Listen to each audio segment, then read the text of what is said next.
Welcome to The Lock Shop with Nielsen and Hustler, powered by Coolbet Canada.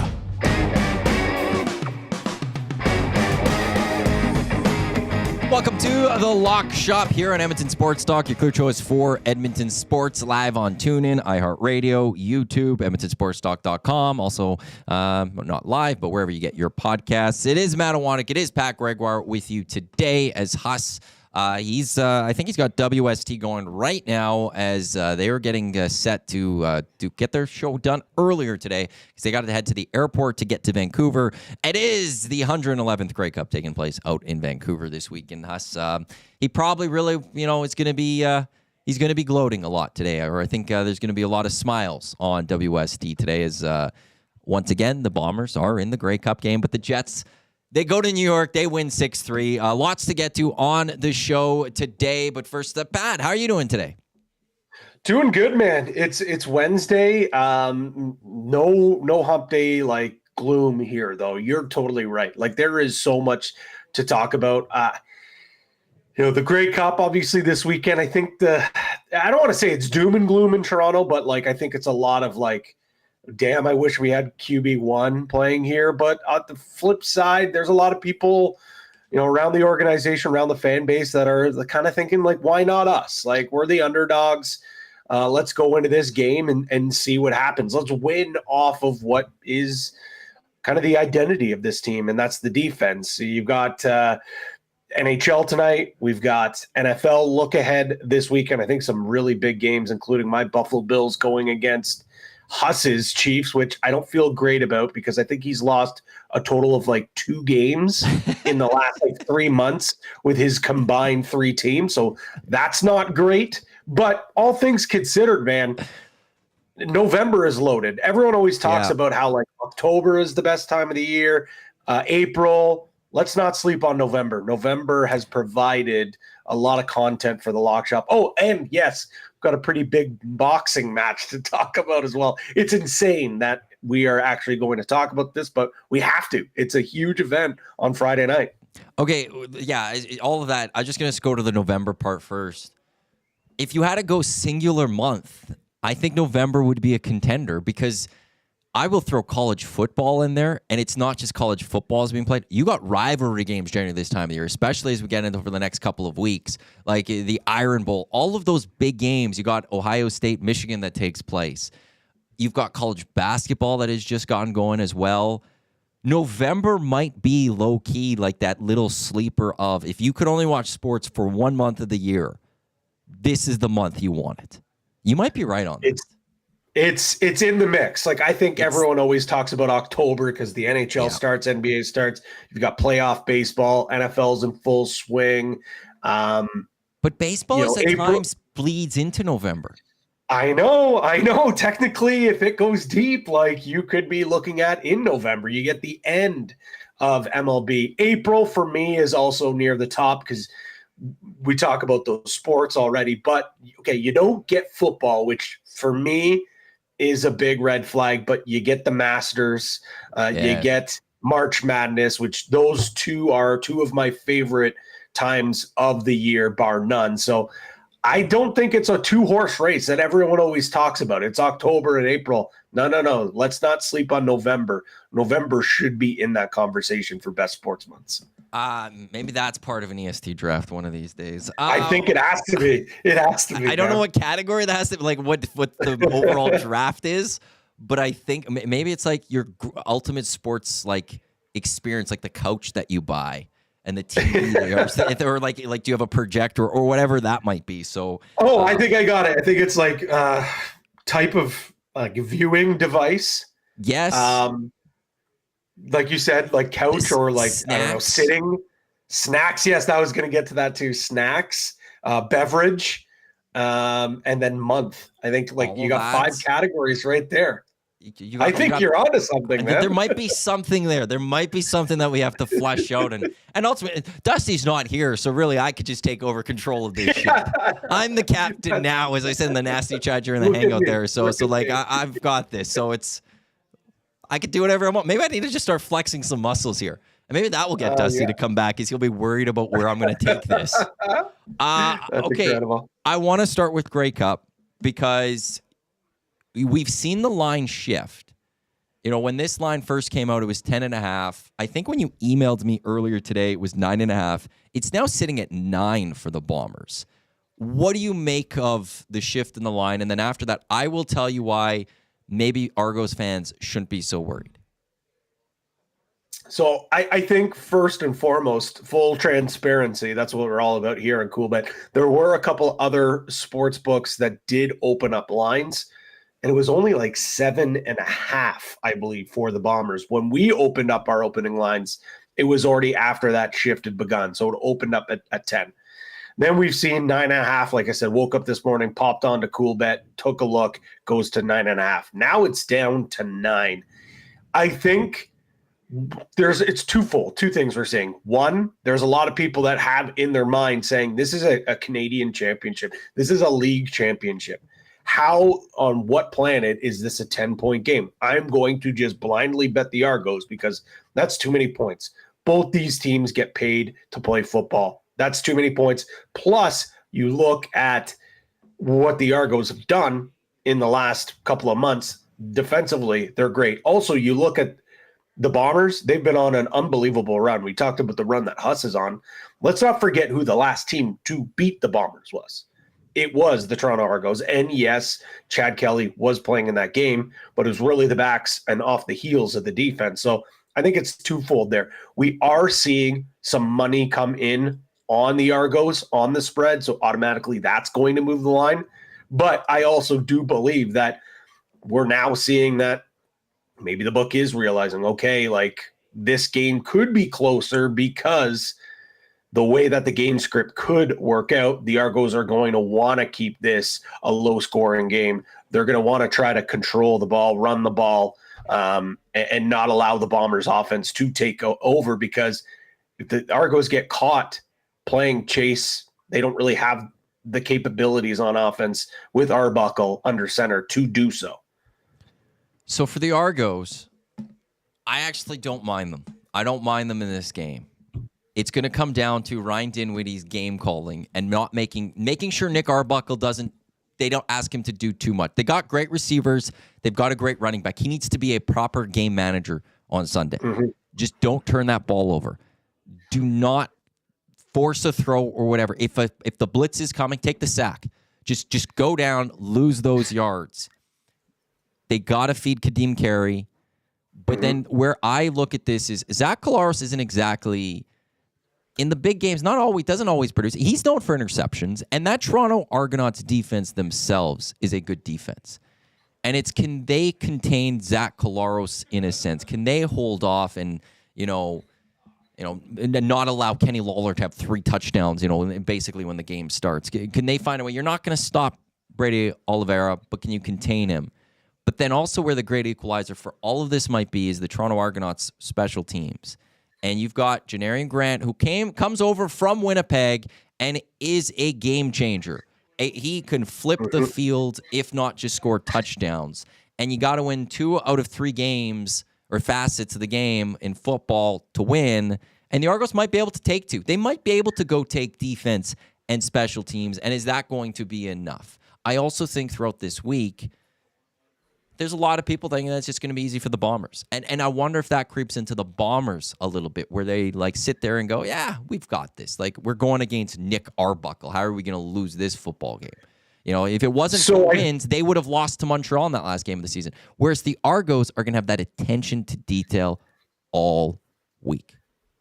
As someone from Toronto, and again, I said it yesterday, full transparency, not the biggest Argos fan. I still cheer for the Argos.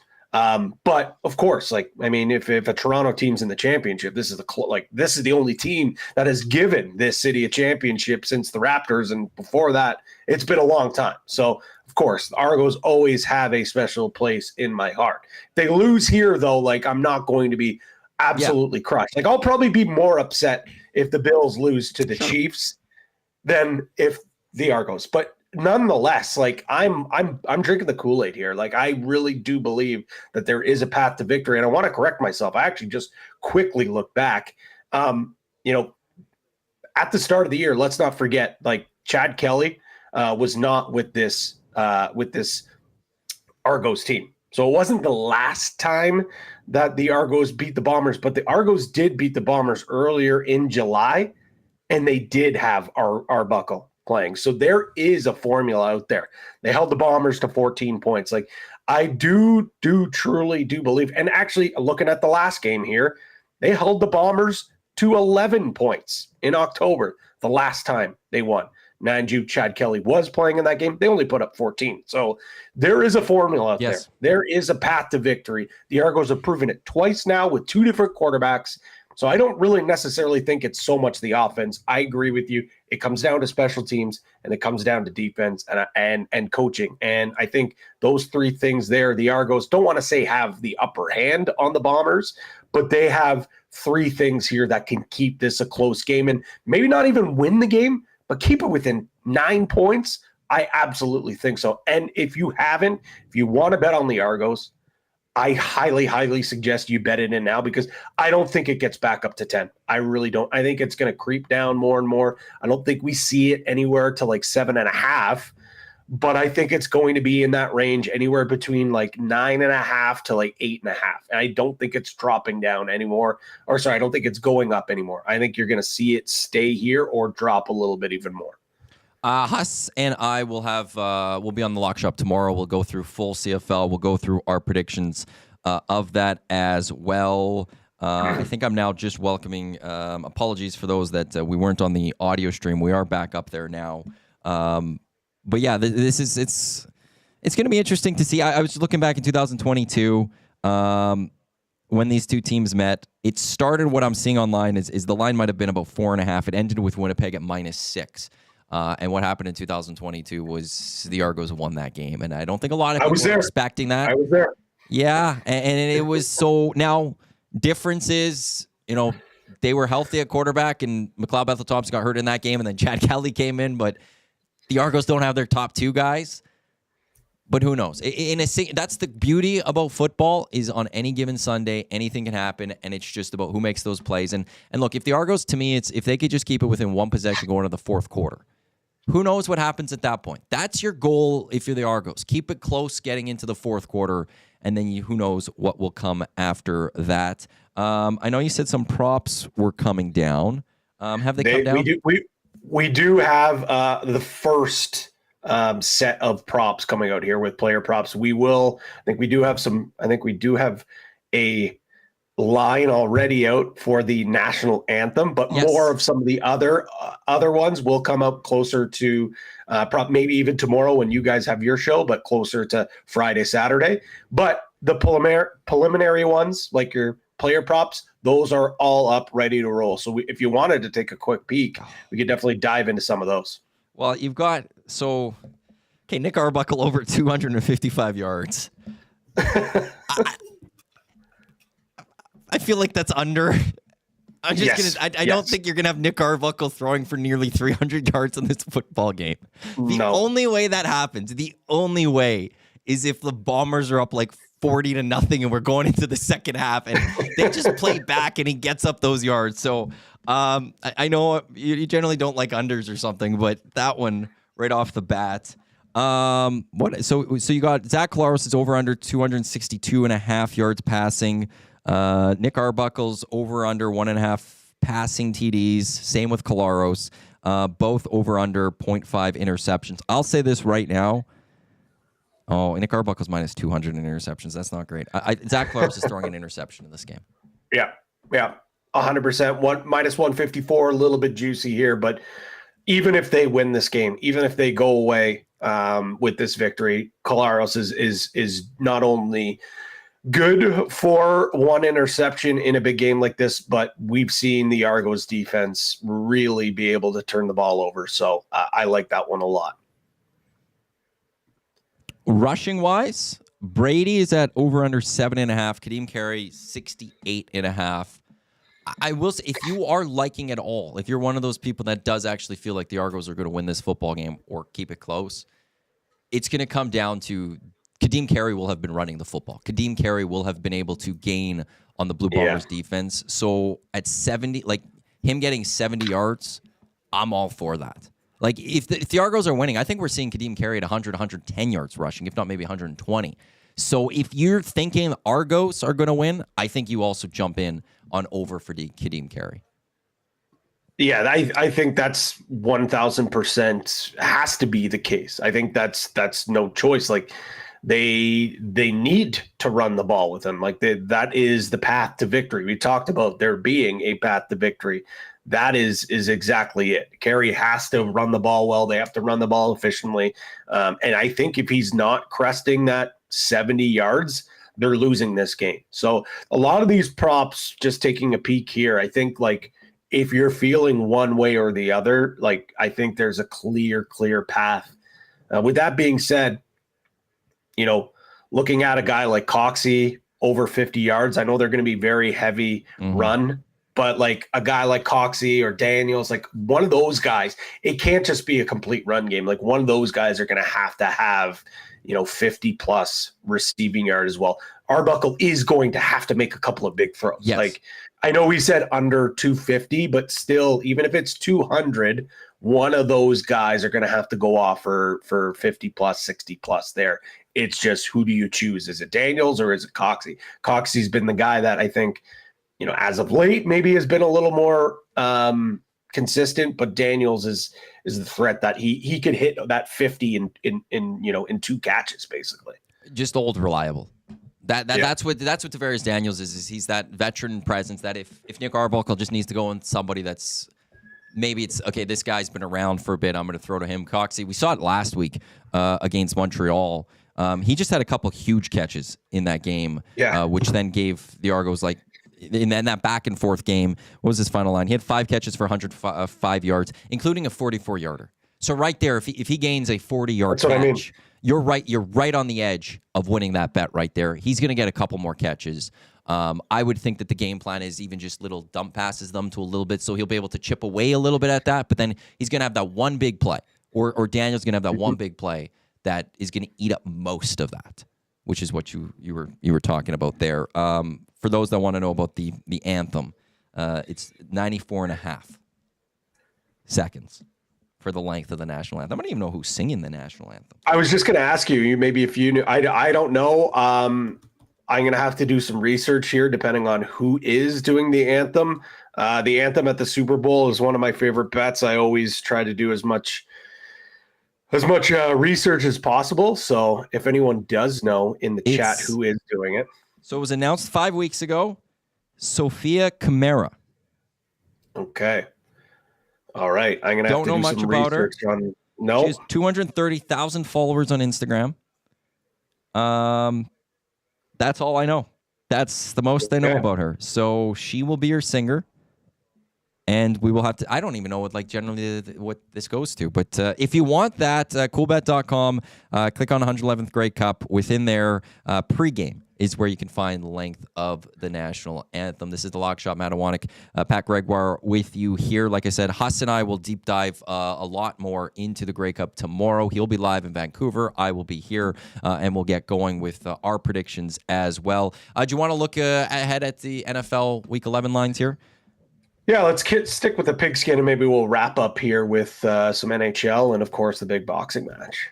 I love that. What has stood out to you most so far when you first take a look? A little Chiefs, Bills. Actually, this is 10. Chiefs is the favorite, or as the underdog, with the Bills being the favorite. Does that surprise you? It doesn't necessarily surprises me, but it pisses me off because we know what happens when Patrick Mahomes is an underdog. It's usually bad news for the favorite. This one has moved a bit as well. It was 2.5 at the start of the week. So we are seeing some money come in on the Chiefs, and for good reason.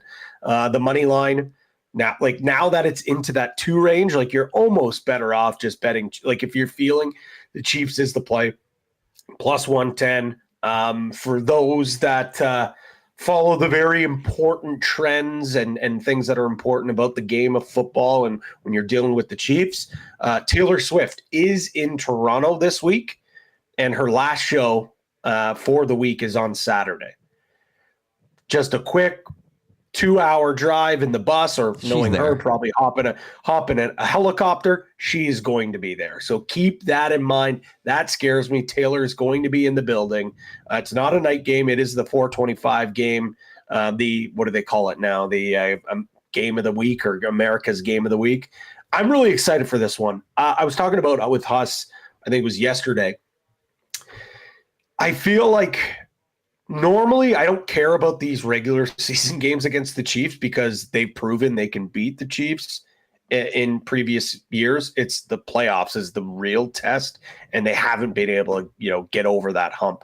But when you look at the Buffalo Bills, they're 8-2, and I don't think a lot of people are really talking about how good their record is right now.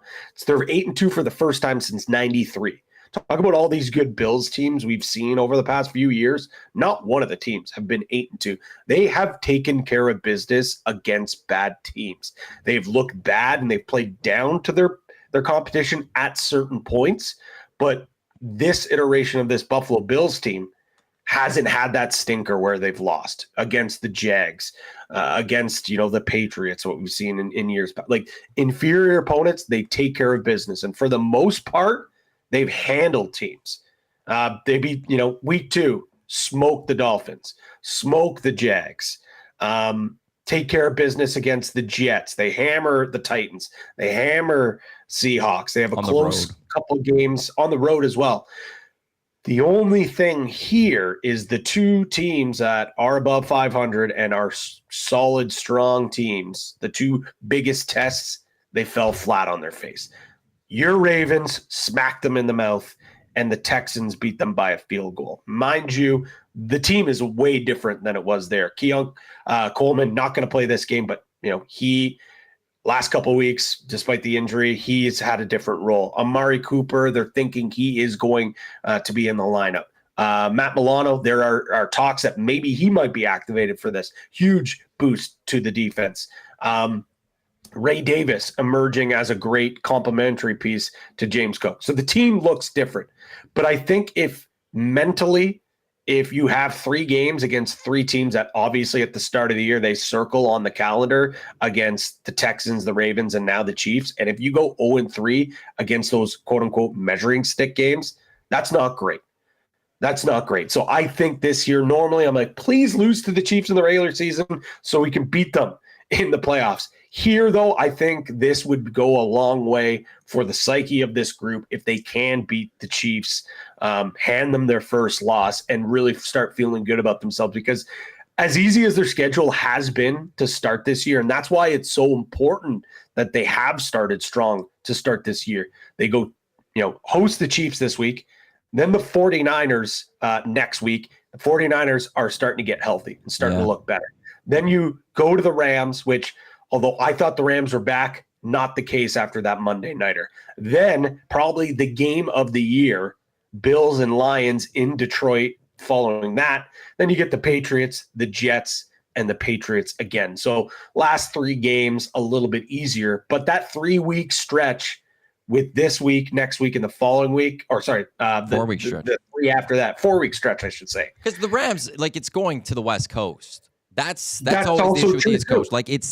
You're having to go to LA, and that's one of the further distance you're going to have to go from the northeast to the southwest.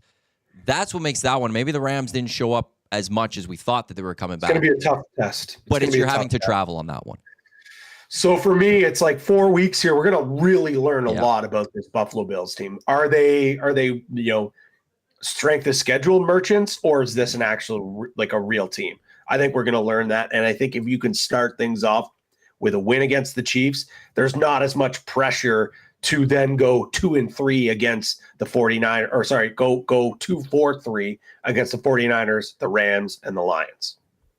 It's a wild little 7 games coming up here because it's this is a storm for 4, but then after that it's one where if there's injuries or whatever, you have time to recover because really Patriots and Jets, who cares? You should be able to get through them. You should be already playoffs locked largely that you're going in. But then there's also the risk of it's getting hot at the right time. And you're playing Patriots to go into the playoffs. Is that getting you ready for the playoffs? But the Bills are must-watch TV almost for the next 3-4 weeks with these opponents that they were going to get. I want to get your thoughts here because I know we talked about how I think Chiefs-Bills is the game of the week. I think sneakily one of the other games of the week is your team, Ravens-Steelers. 100%. I'm really excited for this game. Steelers have looked really good as of late, and the Ravens can't really mess around anymore when it comes to this division if they want to catch the Steelers. Yeah, they can't. Yeah, they're a game back of the Steelers. You can't drop one of the games because they think they would meet one more time. They meet week 17 or something like that. Yeah, it's near the end of the year. The Steelers have a game in hand on the Ravens, so if they drop that, I guess in theory you could be tied and all that, but you don't want to drop more to this Pittsburgh Steelers team. I'll say the line, I'm surprised it's the Ravens favored in Pittsburgh. I think right at 3 points, though, is perfect because these two teams always play they are some of the toughest games you'll ever watch. When the Ravens and the Steelers meet, they're always close. They're always decided at the end. They're always decided by 3 points. That is a perfect line. It's just always that close. I don't know where to go with the Ravens generally don't get swept by the Steelers. The Steelers generally don't go sweep the Ravens. It has happened at times, but it's not something that no matter how these two teams are, when they meet, they find a way to get that split. So it's which of these games are the Ravens going to blow? Which of these games are the Steelers going to kind of blow? I do like the Ravens' chances a bit more in this one than I would have, maybe later on in this season because of last weekend. And it was such a close game to the Bengals. It was another game against the Bengals that you could argue they should have lost maybe, that the Bengals pushed them really far. It's the 2-point conversion at the end of the game that the Ravens gets the stop, which gives them that game. And what this team does is 1 week they look like the best team in the National Football League maybe, and the next week they don't fully show up to that level. Last week I don't think we saw them fully show up to that level. We didn't see a defense that was able to make the stops when they needed to. It took a while for that offense to get going. Derrick Henry didn't have a great game from what we've seen from Derrick Henry this season, that I think they do show up in this game. I do think that they step up and they're more of that Ravens team that is the world beaters, that is going to challenge the Chiefs or the Bills or the Texans to win the AFC and go to the Super Bowl. But it's always difficult when it's the Pittsburgh Steelers. And I'm always just worried. I'm always panicked because Mike Tomlin's just a damn good coach. And so is John Harbaugh. And these two guys, it seems like they must get up for these 2 games a year when they play each other. They've done it for so long now, though, and it's always just like they're so evenly matched as head coaches that their teams play the same way and stuff. So I'm surprised still the Ravens are the favorite in this, just because I think Steelers being the home team. But I will tell you, this is going to be a damn good football game. I like I said, that's why I think it's such an intriguing matchup and should be circled as one of the best games of the week. I didn't realize this though, but Lamar Jackson's got a losing record against the Steelers. His quarterback rating average is 66.8. It's the lowest against any team in the league, and he's thrown 4 touchdowns to 7 interceptions. I know that's probably not giving you a real vote of confidence going into this game, just something I quickly pulled up there. But, everyone was talking about how voter fatigue. It's going to be someone else for MVP. You go to Coolbet and look at who is the favorite. It's Lamar Jackson, and it's kind of hard to argue it right now that he shouldn't be there based on, I think Jared Goff, any questions of him potentially being the MVP was thrown out in the garbage after his performance, 5 interceptions. But this would be a good prove-it spot for this Ravens team to kind of show that, hey, we can beat the Steelers team. Our defense is better than it looks, and we're more than just a team that puts up a bunch of points but can't get any stops. I will say the secondary is an absolute issue for this Ravens team, which might be okay against the Steelers, because as well as Russell Wilson has played over the last couple of weeks, I don't know if he's going to be able to completely air it up. It still is Russell Wilson. So. Well, and the thing to watch for is Kyle Hamilton didn't practice yesterday with the Ravens. We'll have to wait and see if he's practicing. A loss of Kyle Hamilton would be huge for that Ravens secondary, which just likes to give up big plays and big moments. To Lamar, I guess the thing I'll say is it's going to come up to Derrick Henry. If you have Derrick Henry going, that should open up Lamar, and he hasn't had that big threat to go up against this Steelers team. Now, both the Ravens and the Steelers are great run-stop defenses. But maybe just the threat of having Derrick Henry there does open Lamar Jackson to do some good things. So that will be a fun game. -3 again for those with the Ravens. They are the favorite on the road in Pittsburgh. I just quickly looked it up too. Mike Tomlin and John Harbaugh have coached against each other 35 times. This will be the 36th meeting. Tomlin 20-15. So he's got a bit of an advantage there, but not by too much. Not by too much. So it's these two coaches go hand in hand. And for some of those years, John Harbaugh's, he had Joe Flacco. Let's remember that. He's elite. Let's not forget that. Hey, he got a great cup. I'll always have a soft spot for Joe Flacco. So apologies, Joe. One thing last week I saw that was it was the first time that Derrick Henry rushed for less than 70 yards in a Ravens victory. When you look at all the times they lost, not 75. Against the Browns, he only rushed for 73. I believe it was 70 something against the Raiders, and then maybe 46 against the Chiefs or something like that. So I think it's a no-brainer, but I think Henry really is going to have a big game against a very good run stop defense in the Steelers. I can't wait for it. It's going to be a really good game, though. It's going to be a Sunday. You've got Ravens Steelers. You'll have Chiefs Bills, Argos Blue Bombers. It's just going to be a fun day full of football. I know you, Jake, Huss, Friday will have the full best bets when it comes to this weekend. But is there anything else, early lines from this weekend, that kind of has popped out to you? Well, I think I guess it's not even on the weekend, but looking at there's two things. Well, first, the Thursday nighter, I think you guys will probably get into it. Maybe Jake and I will put out our picks or send them over to you guys if we want to get something here. I know I've been fading the Eagles all season long. I've been saying they're fraudulent. I'm starting to think that they're now starting to win spite of their coach, and that they actually maybe just be too talented. Maybe they are actually a decent team. Maybe this team is a lot better. And I think, don't get me wrong, Jaden Daniels is great. He's going to win Rookie of the Year. He's going to be a great quarterback for a very long time. I think the Commanders are starting to come back to reality. They probably should have lost to the Bears on that Hail Mary play. They lost last week. I don't think the Eagles blow the doors off them here, but they're at home. They're feeling really good about themselves.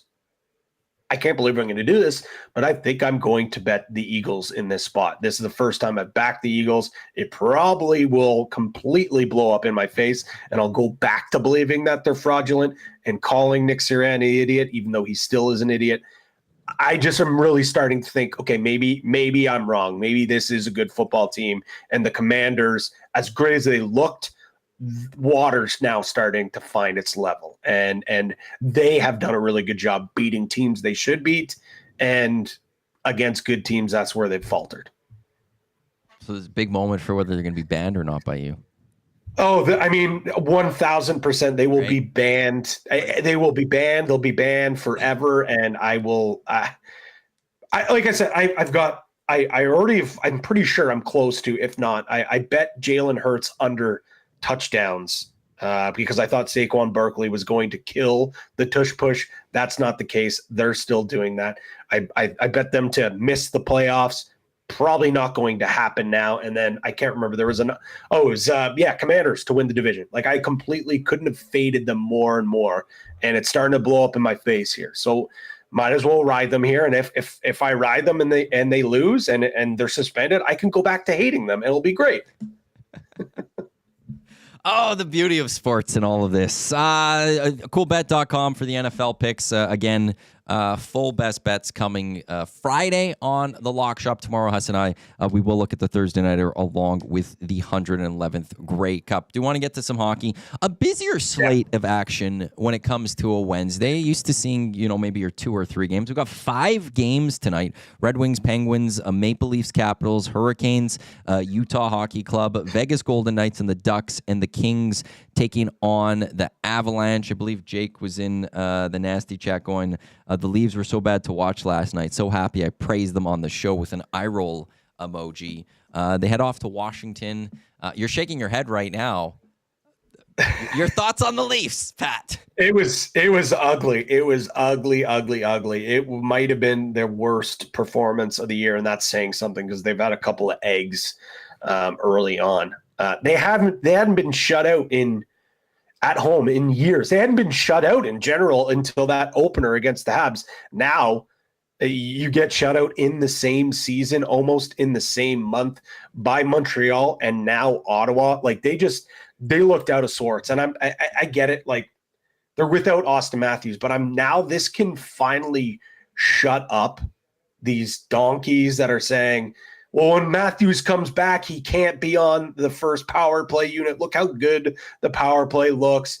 Maybe you think about putting him on his own line to drive that. Like, no. As soon as he comes back, you're handing him the keys. This is your captain. This is your best goal scorer. This is one of the best goal scorers on the planet. He's going back on the power play.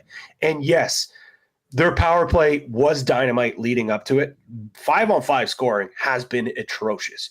So if you think this team does not need Austin Matthews, you're an absolute moron and you don't know puck. So simply as that. I'm just confused why anyone would think that one of the best goal scorers we have seen in hockey over the last number of years, just on the power, isn't worthy of a power play.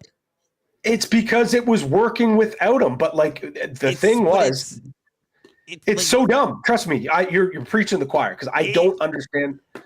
I like leaving Gretzky on the bench for the shootout. Yes. Like, there's a lot of great other shooters that you can choose from, but it's Wayne Gretzky. And I'm not relating Austin Matthews to Wayne Gretzky, so don't come at me, Oilers fans, or anything here. But you have, like, the best goal scorer over the last 5 years or whatever in hockey. I don't care how well a power play is doing. He's back on the power play the moment he is healthy. Yeah, it's crazy. It's absolutely crazy. And like I said, the big thing that they are missing from him is the 5-on-5 scoring. He has been one of the best 5-on-5 goal scorers, like you said, in the last 5 years. Not just a power play. He's not a power play merchant.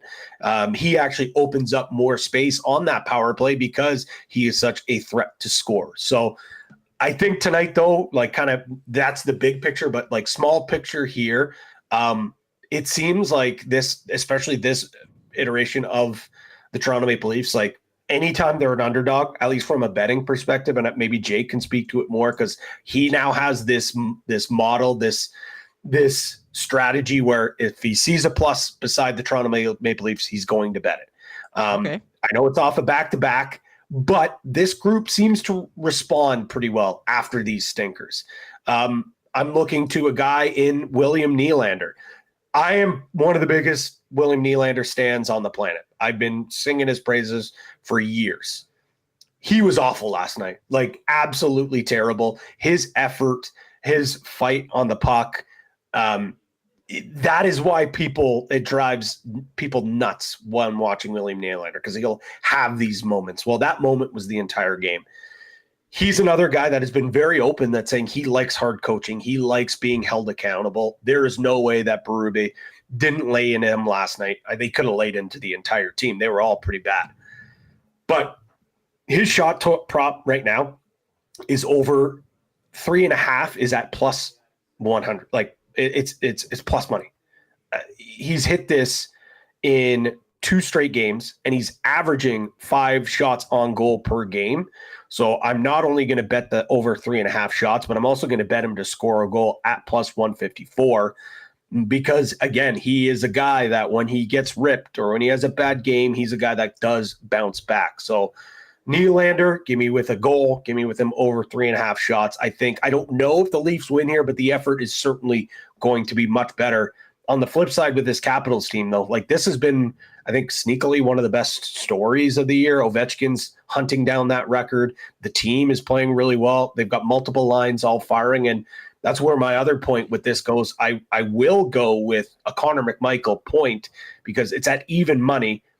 This guy is just not talked about enough right now. He's got 10 points in his last 12 games. He's got 10 goals on the season. He's completely driving that second line right now with PLD and Wilson. Like he's the one that's really chugging that line right now. And for him to get a point at even money, I really like that. The book has not adjusted for it at all. Also, I know it's not in Toronto. He's from Ajax, where I'm from, literally 20 minutes down the 401 from Toronto. So he's going to be, get pretty up for this game against his hometown team. So I like McMichael to get a point as well in this game. Later tonight, I'm actually very excited. Kings Avalanche. You got the Avalanche who have started to pick it up a little bit. And the LA Kings, they're sitting at the top of the Pacific Division right now.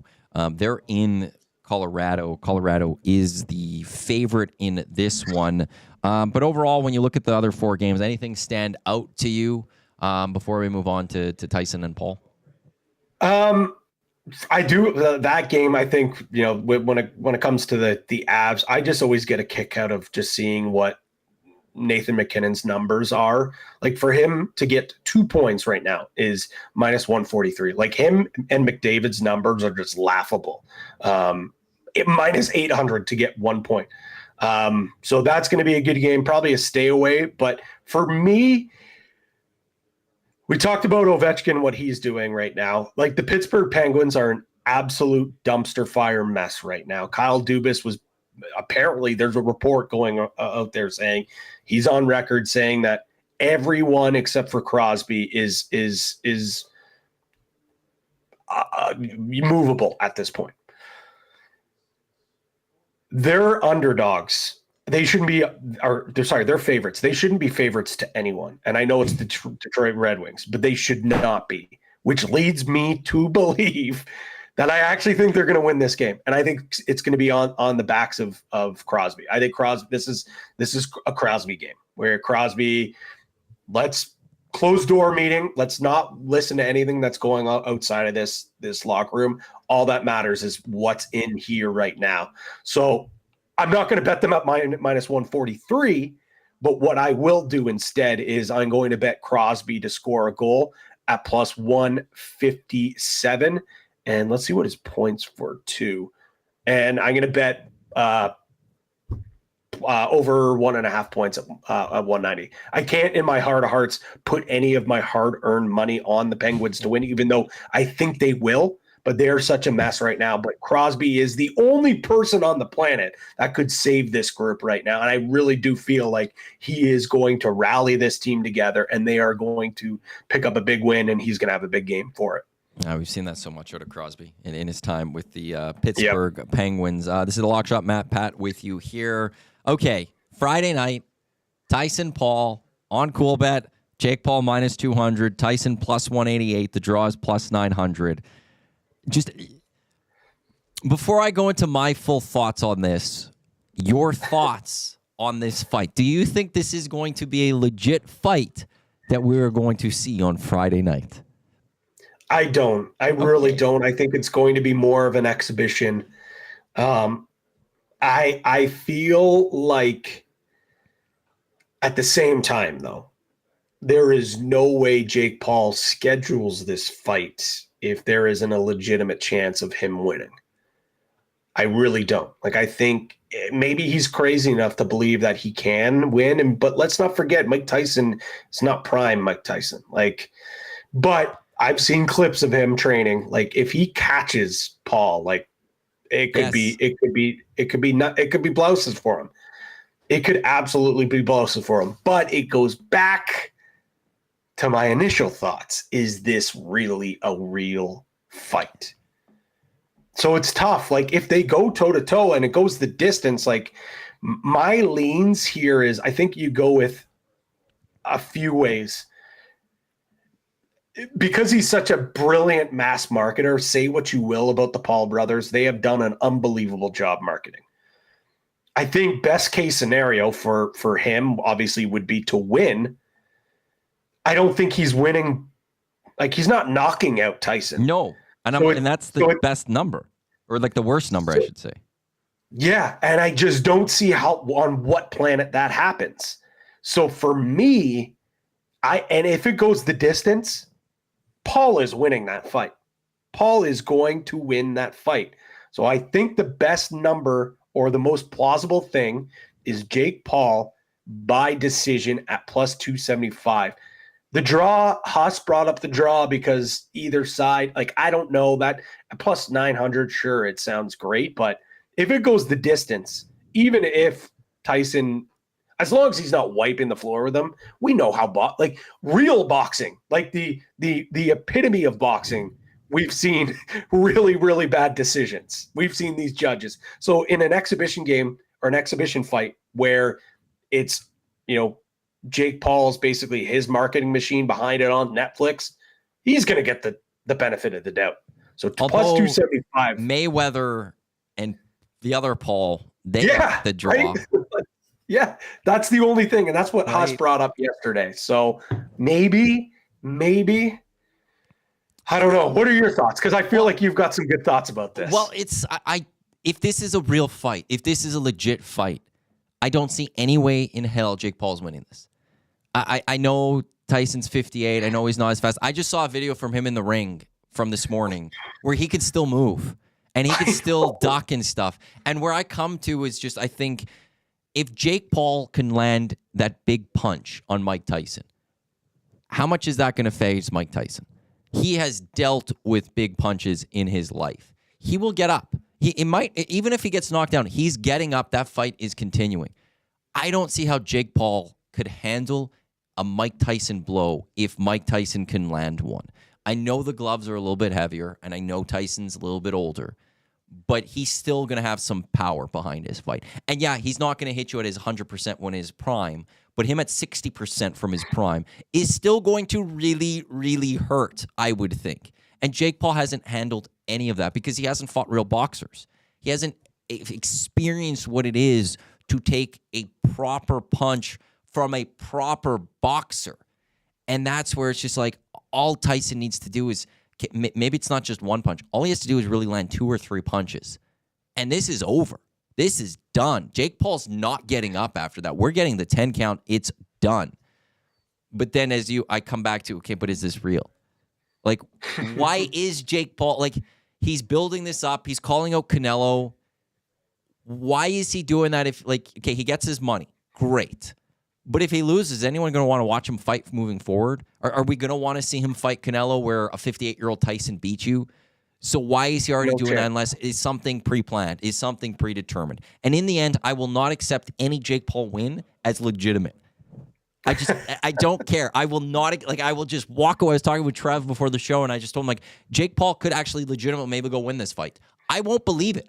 I will walk away going, no, it was rigged. They planned for this. There's no way. Because it just doesn't add up. So I think I don't, it's just tough whether it's rigged or not. But I think if it's legit, there's no shot. And I look at Tyson plus 188, or like not even that, 250 for Tyson to win by knockout or TKO or disqualification. That's where it's going. Tyson's winning by knocking out Jake Paul. That is it. As you said, if this goes decision, it is going Paul's way. So plus 250 on Tyson to win this fight, yes, if you think it's legit. So I think as we get closer to the event, we're going to see more money roll in. But as it stands right now, the money itself is almost 50-50. 49% of the tickets, believe it or not, are on Paul to win. 46% of the tickets are on Tyson to win. And then there's 5% on the draw. But there is almost the same amount of money placed on the two. That usually means sharp bettors. That usually means smart folks, people that are putting down a little more money on Tyson to win. So that is kind of the glimpse of where the money is going right now at Coolbet. Again, it will change. There are going to be people out on Friday night, 10, 20 minutes, an hour before the fight, they're going to sprinkle somewhere. But that's just the money line aspect of it. So I just thought that was interesting. I thought there was going to be a lot more on Tyson, to be honest, just because you're getting a plus money bet there. But I totally agree with you. I think you lay it out perfectly. The only way, Tyson still looks like he's in unbelievable shape, but boxing shape is different. So maybe if Paul is able to drag it out, and maybe he's improved his defense. But in the fights that I've seen before, and if you watch breakdowns of actual boxing analysts saying, if he was to actually fight a real boxer, he would get his head knocked off because his hands are always down and he's not, protecting himself. So like you said, even though Mike Tyson is older and he's long in the tooth, he's still Mike freaking Tyson. If he can catch him with one, it's blouses. It's game over for Paul. But we got to keep in mind, it is the marketing machine that is MVP Promotions and the Paul brothers behind this thing. And yeah, it's considered an exhibition fight, I guess. I don't know if that plays into it, but it's Mike Tyson's going to get in the ring, and for him, it's going to be like riding a bike. His senses, his boxing senses are going to come back. He's going to know how to fight. I guess the only thing is maybe the stamina for the 12 rounds. Maybe that gets to him. But I would also think Tyson is smart enough in boxing to know how to pace himself. And if he needs to go a little slower in a round, he'll do it. Big Maple in the nasty chat saying Jake is a legitimate boxer, though. He's got a 10-1 record, but he's fought one real boxer. Everyone else is an MMA fighter. I'm sorry. This isn't worthy of going up against real boxers yet. Yes, you got to start somewhere, but it's not to immediately, to me, jump against Mike Tyson. And I think his only loss, which is to Tommy Fury, that's a pro boxer. His only loss is to the only pro boxer that he fought against, and now you're going up against Iron Mike Tyson. I hate these. I hate it. I hate it all, and I'm going to want to watch the hell out of it because I just love these spectacles. That's the thing that Jake and I were talking about it, and when some of the additional odds went up, and he's like, "Oh God, I can't believe we got to promote this." I'm so sick of this. I'm like, me too, but I also can't get enough of it, and I'm going to keep watching. And he's going to probably win by decision, and he's going to call out Canelo, and it's just going to continue. Everyone said, "Oh, I'm done." When he lost his first fight, everyone's like, "Well, the allure is over. No one is going to care about this guy anymore when it comes to boxing." Well, here we are, and there was a quote out there by someone in the betting space. I forget which sports book. Well, we won't even say, no free ads anyways, whoever it was, says they believe that this will be the biggest bet boxing event of 2024, which is insane. That's also kind of a testament to where boxing is. Yeah. To be quite honest, and you can give a lot of credit to the Paul brothers to kind of helping push boxing back to relevancy. But these celebrity boxing events, and I can speak from a Coolbet perspective, a lot of the time these celebrity boxing matches are bringing in more money than a true heavyweight championship, besides obviously the Canelos and those ones. But sometimes they do outdraw a Canelo fight depending on who they are fighting. But it's interesting. It's crazy. It's nuts. It's kind of where we are in society at this point. But I'm going to be watching, and I'm going to watch the next one after that probably too. Big Maple, for the record, I have 6 pieces of autographed Tyson memorabilia. He's my favorite boxer of all time. But Maddie, no, don't bite off more than you can chew on this topic. I'm sorry. I know Big Maple's big in MMA. I'm sorry. I remember getting into the arguments with people back on the old station when we were talking about McGregor Mayweather. And I was being told by everyone, you're not respecting the MMA person coming into boxing. Anyway, it's not. They're not trained for boxing. And he's going to lose that fight. And in the end, Floyd Mayweather didn't just win. He knocked out Conor McGregor. And Floyd Mayweather doesn't knock out people. He goes this distance. He goes decision. But that's because he toyed with people, got his money, then finished it off. It's the same thing here. Jake Paul has not gone up against real boxers except once, and he lost. So I hate myself. And that guy really wasn't. Here we go. And he wasn't really even a real boxer himself either. He's hardly a real boxer. But he got the win. Pat, it was great chatting with you today. This is awesome. You'll be back on Friday with Jake and Huss to get people set for the NFL weekend. I will be on with Huss tomorrow to get you set for the Grey Cup as well as Thursday Night Football. Thanks for tuning in to the Lock Shop right here on Edmonton Sports Talk, your clear choice for Edmonton sports. Up next, it is the Oil Stream with Tommy and Glue Guy Jay Milne. On behalf of Pat, I'm Matt. Thanks for tuning into the Lock Shop. Enjoy the rest of your Wednesday.